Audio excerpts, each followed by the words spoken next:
The horror genre has recently become one of the most appreciated ones, and we've also seen an uptick in the production of these highly demanded genre as new directors make waves with their original and creative ideas. The start of 2022 has been no different, with many interesting horror releases, which I'll be counting down.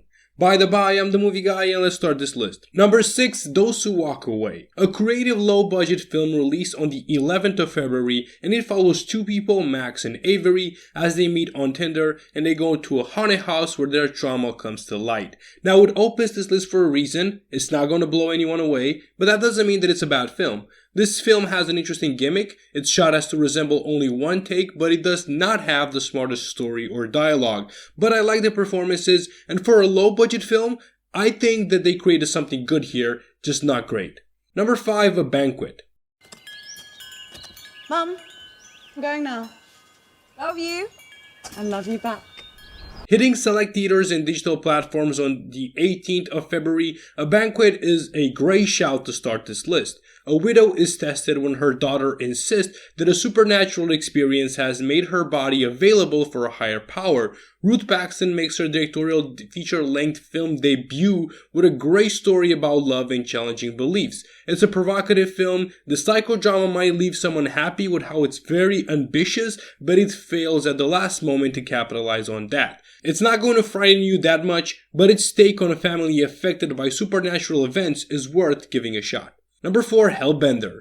Released on the 25th of February, in this film we follow a girl who discovers that her family has ties with witchcrafting. It's based on folklore, one of my favorite type of horror films. It's slow paced, so be warned, but it is an impressive film. Izzy, the protagonist, is a great character to follow, and she should not be underestimated. The three directors are also the writers, and they also star in this picture. They're actually all a family. The special effects used in this film are effective and not abundant, just as effective as the soundtrack and cinematography. And it's another film that focuses on female relationships in a family. Overall, Hellbender is a great horror watch.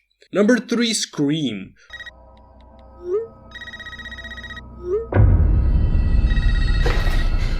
This isn't funny, Amber. Would you like to play a game, Tara?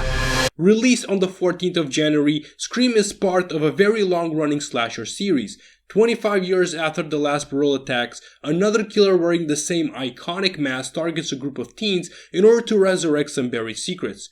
Actors from the series return here such as Courtney Cox and David Arquette, and surprisingly, it didn't disappoint. It's smart and scary and plays to the fans, but never at the expense of the story. The gore of this film will not leave anyone disappointed as the kills are as gnarly as ever, and I haven't seen any of the other Scream movies, but I didn't have that much of a problem jumping into this one, so I don't think that it's a problem for other viewers. Number 2, The Cursed. Released on the 21st of February, this is one of my favorite horror films released so far. In 19th century rural France, a village is threatened by a supernatural force. A pathologist comes to investigate. It's an inventive picture that is creepy enough for you horror fans. Some of the harrowing scenes might even stick with you after finishing it.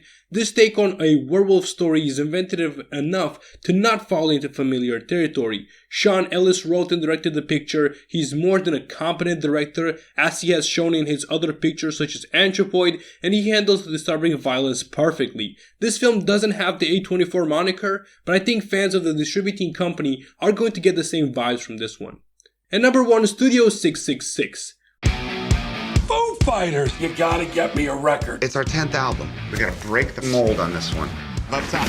Released at the end of February, there was some buzz surrounding this horror comedy, and for my money it delivered. The rock band the Foo Fighters move into a mansion to record their 10th album. Of course, things don't go exactly to plan. The mansion is haunted by demons.